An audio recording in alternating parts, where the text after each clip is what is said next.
Good morning, Chicago. This is your boy Mace Jackson, and we're about to go live from the seminar at the Black Women's Expo.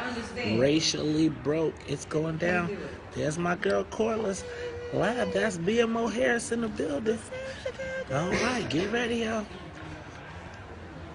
So we're gonna let a couple more people that are in the hallway get in. Ooh, anybody else hot? It's warm. I wonder if we can open that door. Church fans. They have over here church fans. They got everything you can think of. Come on in, ladies. We're about to get started. You can take a seat all the way up front if you'd like. We've been waiting for you. You know how they say that in church?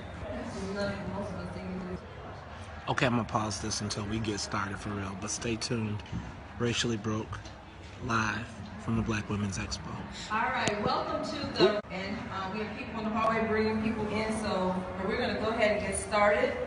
I am Helen Crawley-Austin, the founder of Mastering Money, and today I'm excited to be moderating a panel called Racially Broke with our esteemed individuals on the panel. You all are in for a treat, because not one person has all the answers. Everybody knows that, right? It takes a village, it takes a forum of people with different backgrounds and experts in their areas. So let me just cover what we're going to talk about today. First of all, I'm going to start off by sharing some facts. I'm going to set the stage, sharing some facts about what's going on with personal finances and in our community.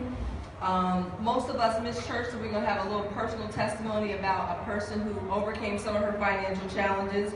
And then we'll move on to the panel. I'll start off by asking questions, but this is your opportunity to ask people who are knowledgeable some questions that might help you in your financial journey. So I want you, as we're actually talking through questions, to take your phone out, jot down some questions, so when we have an opportunity at the end for you to ask questions, that you'll have your questions ready and available. Let's see. So let me tell you a little bit about what I've been doing.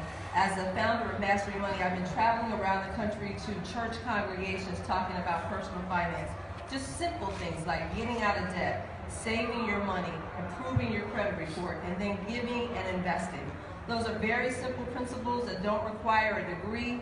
But you know what I've been through? I have a bachelor's degree in electrical engineering, master's in computer science, and I didn't have one class in personal finance. 19 years of school, and not one class of personal finance. So that's an issue across the country, but it's really prevalent in our community. And so we're going to share some facts with you, and you'll see how it's impacting us from generation to generation. Okay?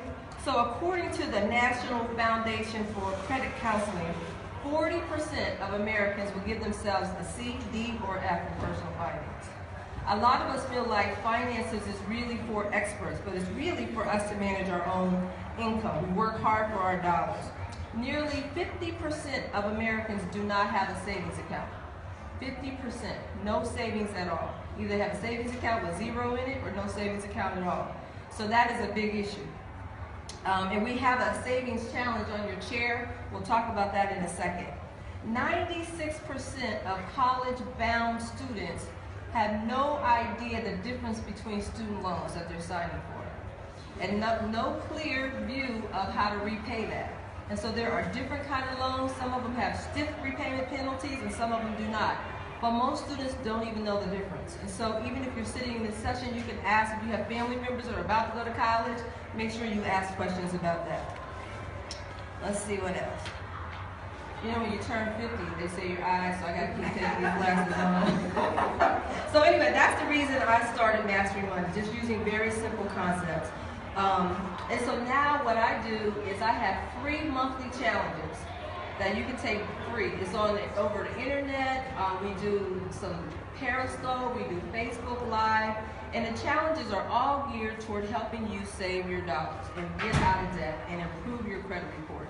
Very simple things that you can follow on a daily basis. So at the end of the challenge, at the end of this panel, I have a challenge that I'd like for each of you to take. So let's talk about some facts. $11 trillion in consumer debt across the country. 11 trillion. 700 billion in credit cards. Average credit card is $15,000 across the country. 8 trillion in mortgages. 1 trillion in auto loans. And 1.2 trillion in student loans. That is a big issue. And to understand how it looks in our community, the Urban League put a report together called The State of Black America. And it looked at the top 1%, because those are the wealthiest, right? There's 120 million households in America. And so that means if we look at the top 1%, that's 1.2 million households. So follow me, this is a little bit of math, right? 96% of those households are white in America. And their average net worth is $8.3 million. That's their average. So for African Americans, just 1.4% of that number are African Americans. That's 16,000 households. And the average net worth is 1.2 million. So let me just retract that. 96% or a million white households, and they have $83 million average net assets. African Americans, 1.2% or 16,000 people, and we have 1.2 million. That's just 1%. That's the top 1%. And so there's an issue within our community that we have to address in order for us to make sure we're passing wealth to the next generation. So also, there's 43 million African American consumers in America. So we have $1 trillion in buying power. 1 trillion, right? But here's what we do. We watch 30% more TV than any other group. We make 8 more shopping trips to the store than any other group. We purchase 9 times more beauty products and grooming products than any other group. We spend twice as much time on personal websites than any other group. And we read more financial magazines than 28% of any other group with less net assets. That's what we're doing with our money. So, I travel around the country, and our goal is to help people make some very simple steps to change their financial position. And so we have a young lady, we're gonna have her leave her testimony. She's gonna go to this mic. And she has been participating in Mastering Money for a couple years. But I wanted you to hear her story because it's everybody's story. And she's gonna share with you a little bit, she got 2 minutes, only 2 minutes to share her story about how she kind of changed things around. And none of us have arrived. We're never gonna probably get to where we wanna be, but it's a process, and she's gonna share a little bit about her process. Her name is, Ashanti Taylor, and she is the owner of I Am Ashanti Entertainment. So she's a comedian, so get ready. Good afternoon now, right? Good afternoon. Just wanted to just share, thank you, Helen, for allowing me to share. Helen has been part of my life for the last couple of years. And when I met Helen, it was at a point where I had just went back to work. I had quit my job 5 years ago because I didn't want to do it anymore, right? But I really wanted to follow a dream. But how many know if you want to follow a dream, you have to have a plan and you have to have money as well. I had money, but the money ran out before my plan did. So in the meantime, I was working part-time, trying to make ends meet, but yet still going forth. And when I met Helen, it was like, wow, this lady is doing everything. What is she doing? And she just started sharing how money mattered, and she would share little tips on saving, and I started listening. And when she started the group at church, I was like, I need to be a part of that. You know how you have somebody in your circle and you don't understand why you're connected? But when I got connected, I understood that was the reason why. And I just sat under her and sat under some other people. And it was information that I knew already, but it was just taking that information now and seeing somebody actually put it to work. Because I knew that if I can see the actual thing happen, then I can do it too. So what happened was that with me being able to start my job part-time now, working part-time, doing comedy, as she said as well, motivational speaking, starting to get paid from my dream, I said this is a start, but now I need to have more because it's not just about that. In the last year, once Helen challenged us to get started, start a budget. I knew what a budget was, but I didn't do it. I actually started the budget with my husband. 2014, we did a vision board, and I wrote on there, I want to be able to save more, I want to be able to give more, and I want to be able to bless others in the meantime. I'm a tither, I go to church, so I believe in tithing, but at the same time, I want to give above and beyond. And January, once you start going, she said, hey, I challenge everybody, once you get your money from taxes, pay some debt off. And she had a challenge going, and it was great. You get connected. We're on Facebook. Oh, you paid off a debt? Hey, we're going to shout you out. Oh, you paid off a debt. Before you knew it, paid off 3 debts that I was like, hey, where did that come from? Thank you, Jesus. Okay, great. We're in a position now to have a better understanding because now we're paying off debt, saving more, but also in the meantime, by the time April had came, we had saved $1,000 and didn't know where, how, but we started a plan. So from that point, started going forward, started continuing to make better decisions, and we were actually, my husband and I were about to start another business and start actually doing the catering business, and before we got some advice, they said, well, what about your house? I was like, oh, we don't want to get a house yet, we want to get business. Like, no, you need to go backwards, you need to get a house. I'm like, I'm not ready for a house. It's like, well, ran the credit, again, I'm not even going here trying to do that, and it said, oh, you're actually approved, you don't need to do anything. 2 years prior to that, they were telling me all the steps to take. So in October, we closed on our home. Helen was a big part of that. Helen was so excited. I was excited, but more so than ever, just because in the beginning of January, taking that first step and to start to write the vision, make it plain, to make steps, and it was only a matter of literally 10 months before I had something that I wasn't even inquiring about. So now I'm moving forward. Next step, continue to increase my knowledge and continue to put myself in situations like this. Thank you, Helen. Thank you so much for sharing that. That is an example of what you can do, just taking little steps, just saving $500 here, saving $1,000 here, paying this debt off, keeping your credit report clean. So now let's go to the panelists.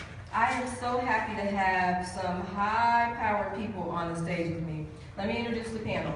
The first one is Corliss Gardner. She is a senior manager. I don't know if you wave to him real quick. She's a senior manager for diverse markets, community affairs at BMO Harris. Let's give her a hand. Yay, Corliss! We have Jackie Muhammad on this side. Raise your hand, Jackie. She is a senior manager of Accenture and a chemical engineer, so she has a really strenuous job. And then we have Jessica Smith, who's next to Jackie. Raise your hand, Jessica. She is the owner of J. Smith and Company, Inc., a tax company, tax preparer company, so she has a lot of value today. Then we have, next to her, we have Karen Wells, who is a former vice president for McDonald's and also now the co-owner of Goddard School in Plainfield, Illinois. Let's give her a hand. And last but not least, the Mick Jackson, who is the vice president of business development for the Intelligent Group, Ltd. So yes. I'm going to ask each one of the panelists if they would take 1 or 2 minutes to tell us a little bit about themselves and why this area is important to them. So I'll start with you, Maze. Did you say tell us a little bit about yourself? What did you say? Tell me say that one more time. Take 1 or 2 minutes really quick and tell us a little bit about yourself and why you're passionate about this topic. Okay, so my name is Maze Jackson. I am the vice president of the Intelligence Group, which is a digital marketing firm, and we do political strategy. I'm a serial entrepreneur as well. And so why this is so important to me is really talking about access to capital, but also how does this work as an entrepreneur, right? Because I'm an entrepreneur, and they talk about savings and they talk about putting all the money away and also your credit. But as an entrepreneur, sometimes we are faced with some challenges that the traditional person may not face, and they're trying to build up their savings and they're getting themselves financially prepared. And so I thought that this was a great opportunity to participate, but really to talk to those people that want to be small business owners, because there are a lot of challenges as it relates to finance, making sure your personal finance lines up with your business or your entrepreneurial pursuits. And so many people have a dream, and they say, man, I got this dream, and they drop everything, and they say they believe, and they see all this stuff that they've heard, and they think that they're going to be the next Puffy or the next whoever it is, without recognizing that there's no such thing as an overnight success. Even though you may have seen those people overnight, they've worked for years and years and years to get in. So I thought that this would be a great opportunity to add kind of a different perspective as we're talking about how do we get ourselves in financial order. Okay, Corliss. Hi, good afternoon, everybody. Oh, great participation. Nice. Corliss Garner, I am with BMO Harris Bank. Thank you so much, Helen, for inviting me to this panel.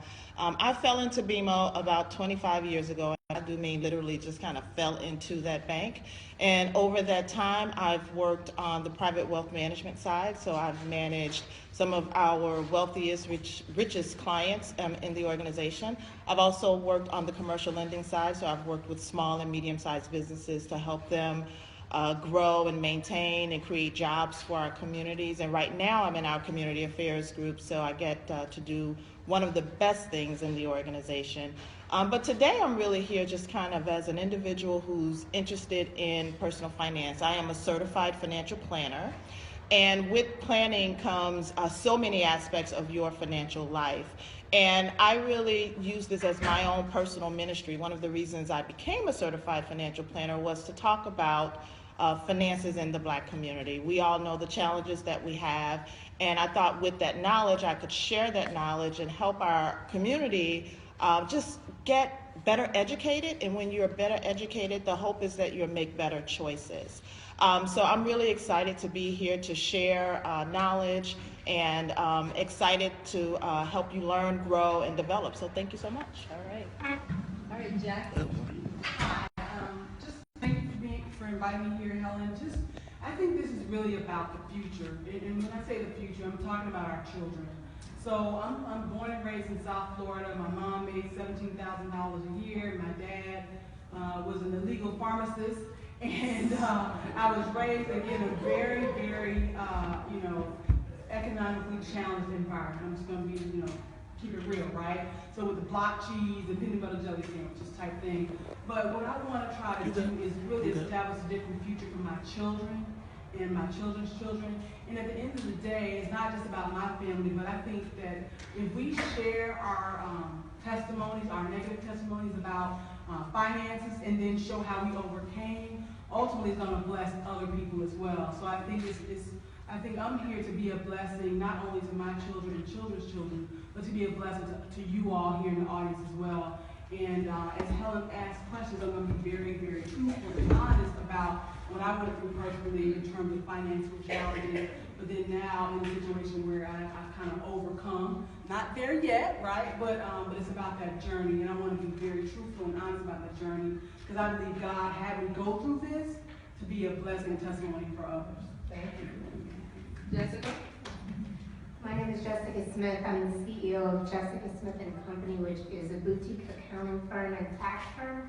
I also am a financial coach, and I got into this because I started in the entertainment industry, and I started working with a lot of record reps and artists and entertainers who actually had money coming through their hands and lots of it. And they would spend the money. They lived in an apartment, but they would have 3 cars, and then one parked at one person's house and another one parked at another person's house. But their credit was, they couldn't even buy, and they had to get things in their parents' name and their friends' names, and and we tried to talk about taxes, and they never wanted to file on time. And it just became, for me, it became my mission to try to help us to figure out what it is that we're supposed to do, even, once before we get the money, but then,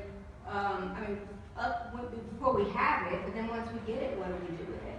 And then I too had a son and decided that, I was not going to continue that legacy. Many of our children start from ground zero. They start over. And in the, Caucasian communities and other communities, Asian and Hispanic communities, they teach their children legacy and they give them a springboard. And we don't do that. Every one of our children start from the same place that our parents did. And so it's my goal to try to teach people to not start from zero and be able to leave something to our children as well. Thank you, Jessica. Karen? Good afternoon, everyone. Good afternoon. Helen, thank you for inviting me. My name is Karen Wells, and very similar to Jackie, I wouldn't say economically challenged. Our family was poor. P-O with a line on the Couldn't afford the OR.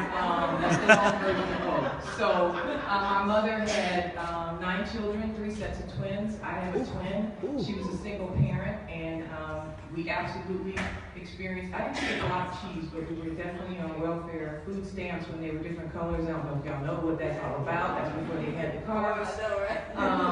And water cut off, lights cut off, all those things that we grew up. I was the youngest, I am the youngest of 9 surviving children. And so I fast forward now, and we, of course, and she had an 8th grade education, so it was a struggle. But I stand before you today. Many people see where you are now as a retired vice president of McDonald's. I own a couple of businesses. One is a consulting firm. I had the pleasure of working with Helen on the business side and in church on many projects. And my husband and I own and operate and built from the ground up a Goddard preschool. We're franchisees of the Goddard School. But we weren't always here.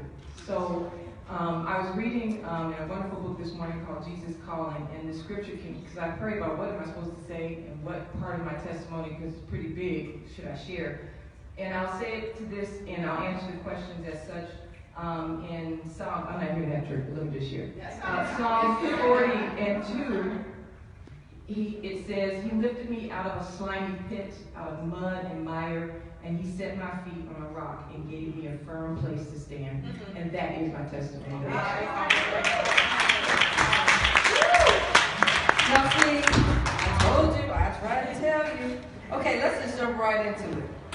So Corliss, this is for you. Okay. But anybody else can jump in if they want to. So you hear about millionaires driving used cars and wearing inexpensive clothes, and then many with no to little savings, specifically in our community, are driving expensive cars, wearing $1,000 outfits and shoes, but no retirement plans, no stocks, no college funds. Why do you think in our community, fake it till you make it is so prevalent? Everybody heard of that, fake it till you make it? Yes. Why do you think that's so prevalent in our community? You really going in there. Okay, so it's interesting. That's a great question. A little while ago, I was at the Black Harvest Film Festival here and saw a documentary about sneakers, about gym shoes. Mm-hmm. And we all have seen the phenomenon, right, of the lines down the street and around the corner trying to buy $300-400 Jordans. But I think we also probably know that some of those folks may not even have their lights on, right, at home. So what is that phenomenon? So this documentary, and I won't give it any justice, but the young guy who prepared the documentary, he was in his late 20s, early 30s, and what he actually said was, having some semblance of status for Black people is our slice of the American dream. And we will go to lengths, really unconscionable lengths at times, to get that slice of the American dream. And when he said it, that slapped me right in the face. I'm like, wow, that's it. And it's all about that mindset of what is the American dream, and that is very different for Black people than white people, right? Wow. So I think that's part of it. I actually run a Facebook page, and it's a really weird name, but I'm gonna give it to y'all because it was a Snoop Dogg thing. I was in LA, and it just made sense at the time, right? So it's called "Got My Mind on My Money and My Money on My Mind," and I post in there. You guys can look it up and join. I post in there about all things finance, all things planning. And there was an article that said, "What's the difference between the middle class and the wealthy?" And there were two things that jumped out to me. The middle class, they climb the corporate ladder. The wealthy and the rich, they own the ladder. Wow. The middle class climbs the ladder. The wealthy and the rich own the ladder. The other thing was the middle class spend money on assets that depreciate. So those are the cars, that's the clothes, those are the shoes, all of that good stuff. The rich, they spend money on assets that appreciate. Rich man. Stock, homes, things that create value for them. So that is really the big difference. And for me, it's about changing your mindset. Right. Changing your mindset. So I have a great saying, your thoughts drive your behaviors, right? Your behaviors drive your actions, and your actions drive your results. So you have to start thinking differently about how you and what your relationship is with money, with assets, with wealth. And once you start to think differently, once our community starts to think differently about that, then we will definitely change our results. All right. Anybody else? I agree with everything that you said. As we climbed the corporate ladder, that's exactly what we did. One of the things that a book I read, The Millionaire Next Door, was life-changing for me. Life-changing. Because everything that Helen said was so totally true about cars. I didn't even know that once you drove the car off the parking lot, you lose a third of what you paid. So since that, we have never bought a new car. Yep. Ever. Ever. It's always 2 years old, at least. Not because we can't, it's because we choose not to. Because we know it's the biggest waste of money. And so we don't lease cars because that is the biggest waste of money. Just in some of the things, most millionaires drive Fords. My husband and I drove a Ford for 12 years as we moved to becoming millionaires eventually. So my point to you is that we had to, because we weren't taught, we had to do exactly what our other panelists just said. We had to read and learn and then duplicate those actions because we did not know. And so what I teach our children now, we have 2 teenagers, one graduated from high school, and they've lived a privileged life. So they don't know the struggles that we knew, thank God. But still, there's a downside to that too. We can talk about that later. So, but my point is that the lessons that I tell our children as we live in Naperville and they see their friends driving brand new cars, etc., that I teach them the concept that just because we can doesn't mean that we will. And that is a good idea. And so that is one of the concepts as you move towards wealth is you've got to have some level of discipline and you don't have to follow the Joneses to figure out how to get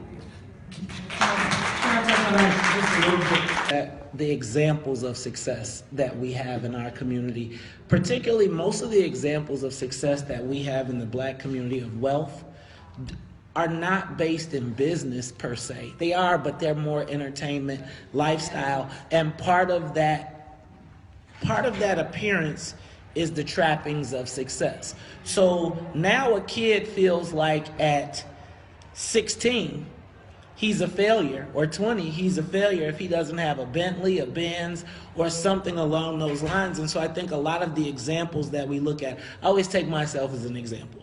Jay-Z had a song that said, what's the difference between a 4.0 and a 4.6, right?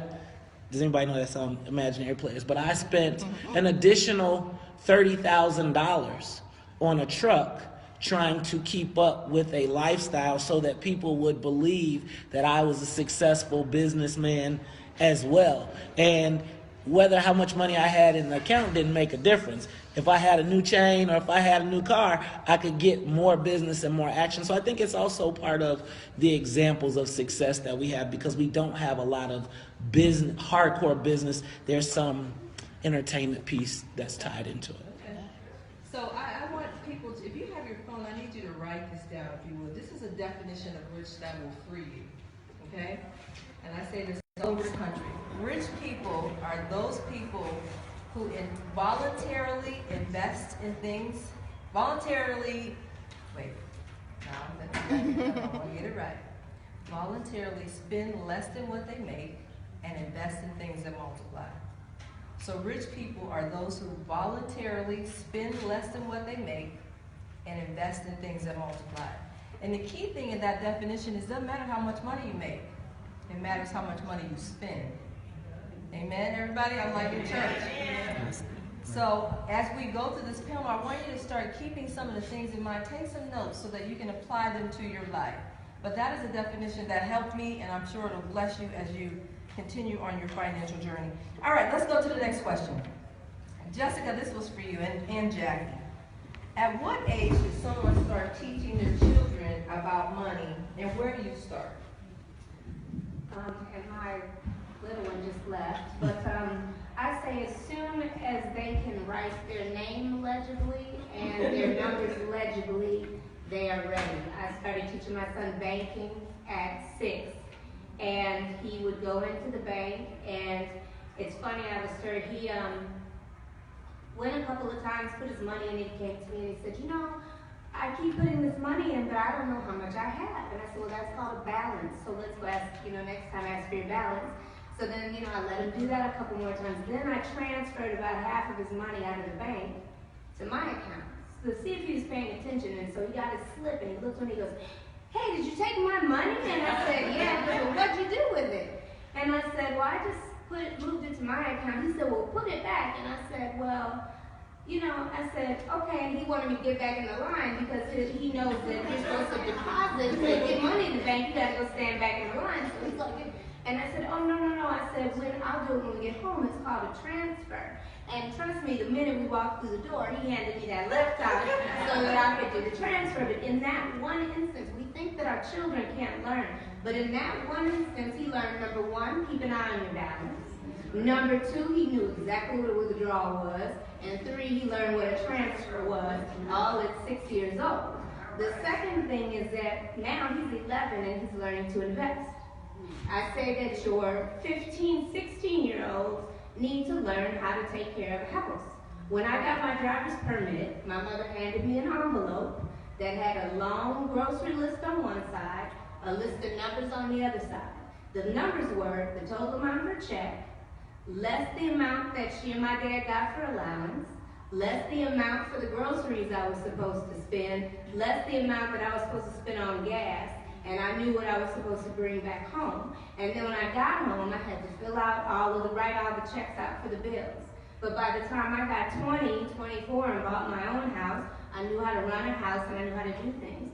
We don't teach our children, say, well, our kids they don't need to know our business. They don't need to know. My mother never showed me what her bank balance was, but she did show me how to pay bills. And she did show me how to run a house. That's a good point. That's an excellent point. Doug, you want to add anything? Yeah, that was great. So I think the age maybe 6 to 7. So my daughter, we opened up a bank account for her at maybe 12, 13. I pay my children for their grades. So I set a target based on if you get A's, B's, C's, because really their job is school. And so that's their they're incentivized to get good grades. And what I'm starting to talk to my daughter about is, again, the whole shoe thing.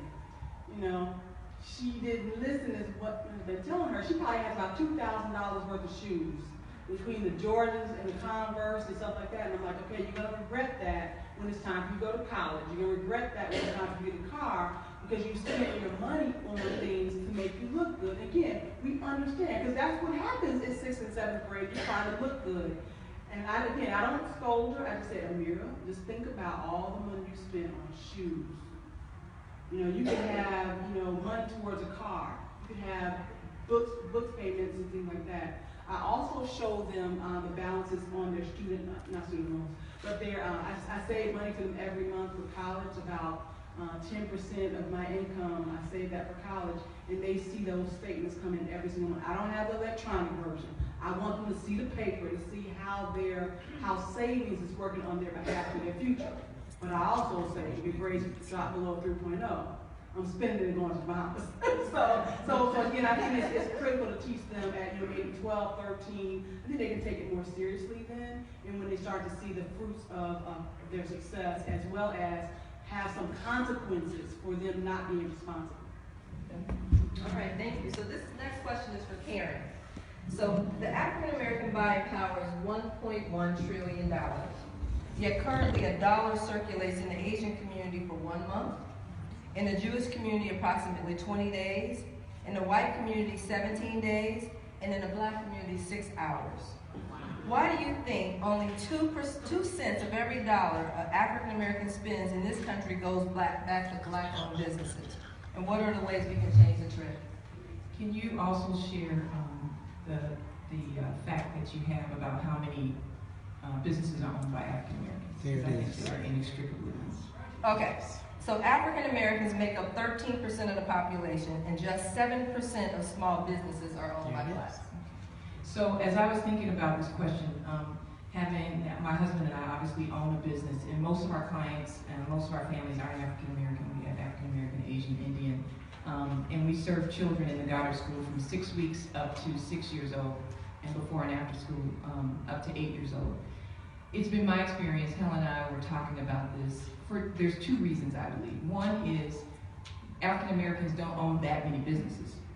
And so when you think about our $1 trillion worth of buying power, we have to search long and hard to find African American owned businesses.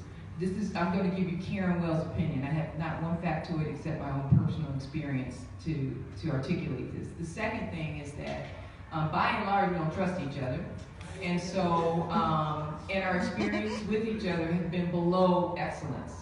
And so we don't patronize each other sometimes because as African American business owners, we don't operate in excellence all the time, unfortunately.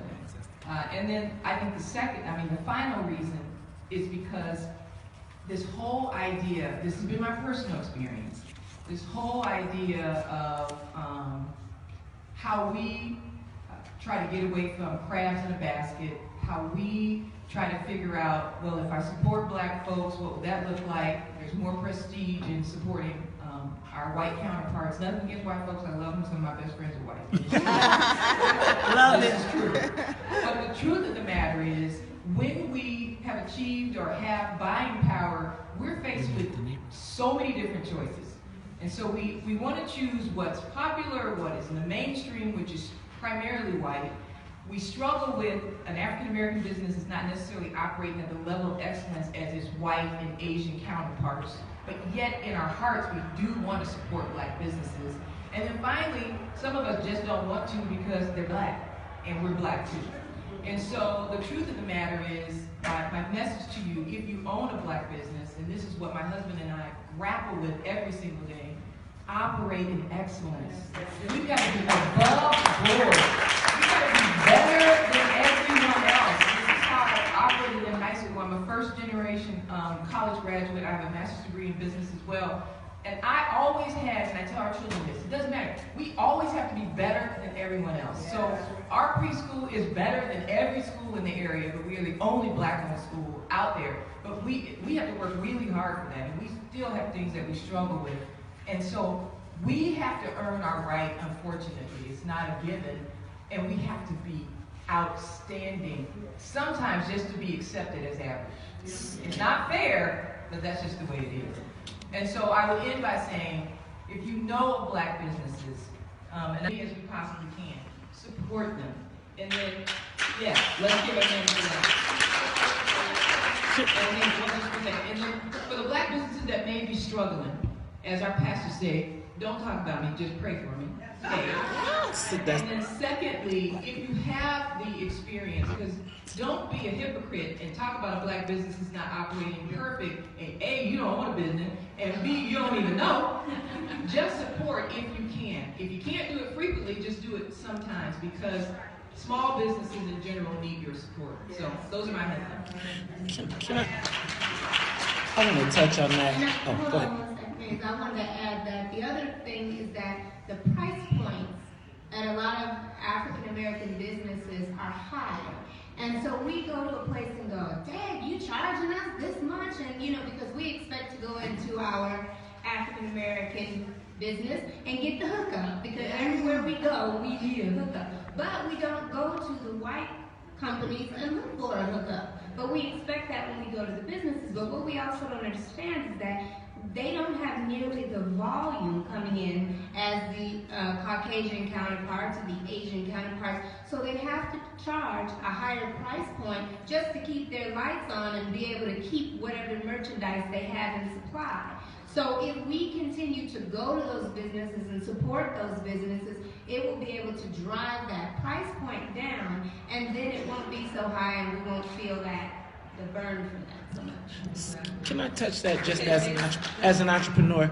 So a couple things. I do think black excellence is important. I think one of the things that we got to talk about, though, is really the access to capital, because one of the challenges to being excellent is you're compared at a standard where this guy can walk into Harris Bank and get it all done and he can get a line of credit. So he or she is not making the choice between, all right, do I buy the extra roll of fluffy toilet paper or do I pay my staff? And those are literal choices at times when you are an entrepreneur that you have to make. And so I think that we have to think about that. The other thing is, when you talk about how come it only circulates 6 times in our community, J&J Fish, 6 hours, J&J Fish, the corner store. You own nothing in your community, right?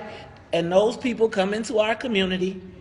They go buy exorbitant, buy cheap, sell high, and then they take all that money and go back to their communities with it. So the other part is, what is the low-hanging fruit that we can take, right? That we can operate and manage in our own community. I always talk about what's in it for the black people. And so as these businesses and all these things, because the Arab stores don't treat you with no good love and respect. They don't give you no quality, and they'll talk to your kids, or they'll try and talk to your little daughter or whatever else is going on. So part of it has to be our mentality to say, look, if a white guy, I done got treated bad by white folks a lot of times in their stores, spending good money. But I feel like that's a privilege. Hey, I go to the Gucci store and they look at me crazy. I shouldn't probably be at the Gucci store based on this conversation. But my point is, we accept that when it's someone else. You got a 23-year-old white kid that's talking to you crazy, and you accept that. But if somebody at your own neighborhood store, so I just think we got to participate in our own community.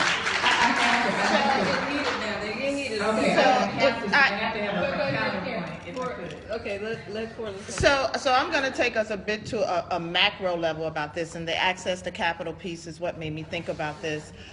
There's a report, a study out called the racial divide, or the racial wealth gap. And this study studied for 25 years black and white families. And over that 25-year period, took note of what is the wealth gap between those black and those white families. So I think it started in '89 and it ended at whatever year, 25 years from that is. In '89, it was $85,000. That was the difference in gap between white and black families. And the following, the 25 years afterward, it was $256,000. So that gap widened tremendously. So they looked at what were the drivers of some of those gaps. And this is looking at it from a perspective of institutional practices and public policy, right? So all of those things that were post-civil rights legislation that was supposed to provide parity between black and white families didn't really do that. Didn't really do that at all. And when we talk about access to capital, the big issue is the legacy of redlining in black communities, which is a driver of home ownership, which is the hugest driver of wealth for any family in America. So when you think about these policies that have been in place for years, legacy policies that really do disadvantage the black community, that's where we are today. We're living with the throes of that type of those policies today. So what I say to us as a community, there are two ways to fight this economic imparity, right? You have to have a top-down approach and you have to have a bottom-up approach. The top-down approach is with your public policy and your institutional practices. So that means y'all got to get out there and vote. Right? Because there are folks that are sitting in Washington, D.C. today, in Springfield today, that are making decisions about your life. And really, those decisions will impact your family's life. That's your generation life. And then from the bottom-up approach, it is personal decisions that you make, personal accountability for the choices that you make in your own financial lives. So when we talk about credit and how to clean up your credit and things of those sorts, I've worked with a lot of small business owners. I've worked with a lot of black small business owners. And I cannot tell you, and I will say these are Corliss's opinions, this ain't got nothing to do with BMO, so make sure we got that on record. When I see some of the financial statements of our black businesses versus our white businesses, there's nothing that I can do as a bank to really help you out, but tell you what you need to do. And that's really where my personal ministry comes in, is about education. These are the steps that you need to take to get your stuff in order so you can be best prepared to have equal access to capital. So that's kind of the macro, micro approach that I take. So given that redlining is true, it is happening. As a matter of fact, a bank in the Midwest just recently got sued because they were found doing redlining. Redlining is that the banks are targeting particular areas and making the values of their properties low. So a lot of times in our African American communities, our house values are low. You go a couple miles down the street, and if it's a white neighborhood, their values are higher, right? And so redlining is absolutely true, but it is true. So how do we still get over that? And I had an example of a young lady. I was doing an 8-week session in Trinidad. And Trinidad is a pretty wealthy Caribbean country. And it was a lady who came in, and she looked broken. She looked really, really sad. And she came in, I was doing budgets, individual sessions for budgets at the church. And she came and she didn't even lift her head up. And she had her paperwork with her, and she said, you know, I make 300 TTs a month, which is $1,000 here, right? And I have 6 kids. And I've never had a car. I pay my tithes, I give my offering, and I save every single month. We eat off of one plate, all 6 of us. 6 kids and me, 7 of us, we eat off of one plate. We grow stuff in our garden, so we eat that. And that's not the average in Trinidad. There are a lot of wealthy people because it's an oil-based country. But this lady just didn't, her family was poor, she grew up poor, she didn't have it, but she still made the sacrifice. You know what this lady brought into me? The blueprints for her school and her house. She was a teacher. She was building a house and she was putting a school onto it. So she took it wasn't about how much money she made. It was about how much money she spent. You see the difference? So if we have to operate in a system like this until we can change it, until we vote, until we get the right people in, we've got to make sure that we're doing what we need to do for our own household so that we can make it better for the next generation. You everybody agree? All right, so spend less than what you make. That's my motto.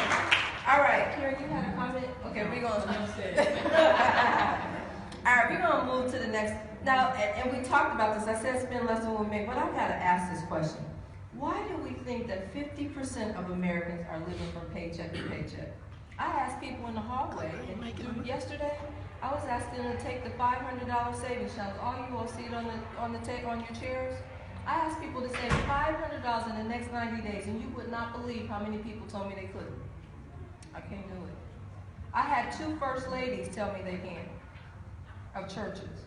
They cannot save $500. Don't believe they can, but they don't believe they can save $500 in the next 90 days. And I had to talk to about 200 people yesterday at this Black Women's Expo. I have one word for that. People don't like sacrifice. Exactly. And you have to be able to sacrifice, and we don't want to deny ourselves of nothing. That's right. Okay. So, we don't want to sacrifice. So 1 second, we're gonna open it up on the floor in like one more answer, and then we're gonna open it up for you all to have questions. Because I think we gave you enough information for you all to ask us questions, and we have mics in the front. But I'm gonna let Jessica. So I see it all the time. I have clients all the time that I consult with. I have a client, for example, who was losing her home. But then I see her, I called her on the phone, she called me, I called her back. Hey, oh girl, I can't talk right now, I'm getting my nails done. When I leave here, I'm going to get my lashes done, I'll call you back. You're losing your home, but you're getting your nails done, and you're getting your lashes done. Because she said, well, I don't have it anyway, so I might as well make myself feel good. You know, it's that kind of rationale, it's that thought. The other thing is education. Many of us don't know. Everybody can't wait to get a refund, right? When they get their taxes, wrong. You don't want a refund. You want 0. You don't want to owe the IRS anything, and you don't want them owing you anything, because if they owe you 0, outside of a credit, but if they owe you 0, that means that you had full use of your money throughout the year. If you get a $3,000 refund back, you're excited. No, that means that the IRS earned interest on your $3,000. No. So we don't want to save, because the IRS is saving our money for us. They're using it. So Helen couldn't get anybody to give $300 because the 15th is Friday. They haven't gotten their money from the IRS yet, but they've been allowing the IRS to save for them. Right? So we have to, as this woman said, sacrifice. We have to put our priorities in place. And the thing is, you should be paying yourself first. That's the other thing. Right. Many of us do not do that because we say that we can't pay. Even if you start with 1% of your check, pay yourself first. Then pay your bills. And pay yourself first doesn't mean your lashes and your nails. That means save first. Then pay your bills. And then do what you need to do after that. You know, Helen, if I could just comment on that, and particularly about the sacrifice comment. I think we have to think of ways to change the narrative around this topic, because sacrifice sounds like, it's very negative. It's really about choices. It's about choices, and it's about life has a consequence, whether it's a good consequence or a bad consequence. So I think we need to think of ways to start to change the narrative around this conversation. Because anytime somebody says, I got to sacrifice, that means I'm taking something from something. It doesn't feel good. But if you choose... My point of sacrifice is primarily, just like that young lady was talking about, the lady who moved in her house. You should have been putting that money on trying to get your house back. Forget your lashes and your nails. I'm not saying sacrificing in a negativity way, but I'm saying we don't want to sacrifice anything. Our children don't want to sacrifice. Like her daughter wants them shoes. That to me should have been going on helping her mother get her college fund in order. Something $10 for that. So I'm just speaking of it that sometimes we have to learn how to sacrifice in a way where we can later on down the line we can have better things.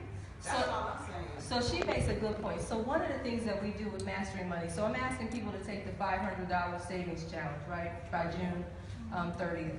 And every week, we're going to give you tips. For example, I had a young lady tell me she could not get a $1,000 emergency fund in 90 days. I challenged her. She said, I can't do it. I don't have extra money. I challenged her to use cash only for 1 month. Cash only. She saved $900 the first month. That is the truth. $900. Ooh, and you know what? The reason why she did it is because I showed her if she added $500 to her mortgage payment, she'd pay her house off in 5 years. She said, well, okay, I'm about to do this then. And now I said, $500, the other $400 you can spend. For $500, you put it on your mortgage for 5 years and you pay your house off in 5 years. And so you have to have a goal, right? If you don't have a goal and there's not a reason for you to save, then you won't save. And so those are the first step in saving. When you sign up for the savings challenge, my first step to you, request to you is to set a goal. Why do you need to save it? Do you need an emergency fund? Are you going on vacation and I don't want you to use credit cards when you go? Or do you need to save for retirement? Do you have nothing saved for retirement? Or do you need to help your kid in college? You have to have a reason why you want to save in order for you to save. Otherwise, you just won't. You wake up 75 years old and you haven't saved a dime in your life. All right? And so take a look at the cards and make sure that you sign up for the savings challenge. Now, I got one last question and we're going to open it up for the floor because I know you all are burning. Okay. Jackie, many people have credit cards and student loans that are big numbers, 25,000, 50,000. I met somebody with a $100,000 student loan, but him and his wife and their child is 11. Their biggest fear is that they will be paying for their college and their son's college at the same time. So, with debt like this, you think it's impossible to pay it off? We know it's possible, but what advice would you give for people who have that amount of debt because that's what you had to overcome? Yeah. You gotta go quick. I don't want to use the term sacrifice, but it's really making a choice. So I was in a situation making probably $5,000 to $6,000 a month, but we significantly reduced our living expenses. Moved into a 2-bedroom apartment with 4 people for a period of 3 years. And we were able to just literally just say, take that $1,000 or $2,000 difference. We cut out cell phones. We cut out cable for $100 a month. Again, we went from spending $2,000 a month living expenses to $1,000. We significantly were able to reduce our living expenses for about $1,000, $2,000 a month. And we took all of that money and started to pay off that debt. And then every time I got a bonus from work or business, I just took that $10,000 at a time and just whacked away at it. It took me, six years? I had a debt owed IRS $55,000 and literally paying $2,000 a month on that. And finally just said, I'm tired of this. I took whatever little bit of money I had saved and just took care of it. And you all, the feeling of peace and I don't owe anybody except for the house. And it feels really good when you just make the choice to just significantly live, don't live large. So that living large, that's the devil. but when you can make the choice and make the sacrifice to live small or reduce your expenses and pay off that debt, it does tremendous things for you in terms of your sanity, blood pressure, health, and things like that. All right, let's give it our panelists. Before I ask for the questions, you can stand in line if you have a question, and if you want to direct it to a particular person, you can direct it, or if it's to anybody, just let us know. So tell us your name. Hi, my name is Rosalind Williams. Okay. My question is, I have an IRA account, and I have some money in there, but unfortunately, I'm not really sure how to invest it. I know you all talked about spending less and then consistently spending money in ways that you can grow your money. So I know about the money market account, but I don't really know what to do to make that grow. We'll let the banker answer. So, what to invest in is really a bigger question around what your goals are, where you want to be, etc. So this is just kind of an answer in a vacuum without knowing everything about your financial situation. The easiest thing to do if you want to participate in the stock market is to put it in a mutual fund that tracks the Dow Jones or the S&P 500. That's all of the mainstream stuff that you see in the market. When you see the market is up or down, it's tracking one of those indices. So there are tons of mutual funds out there where you can dollar cost average into that, and what that means is if you throw in $50 a month, that's the easiest way to start. Everybody can find $50 a month just to dump into a mutual fund, and the wonderful thing about it, once you start doing it,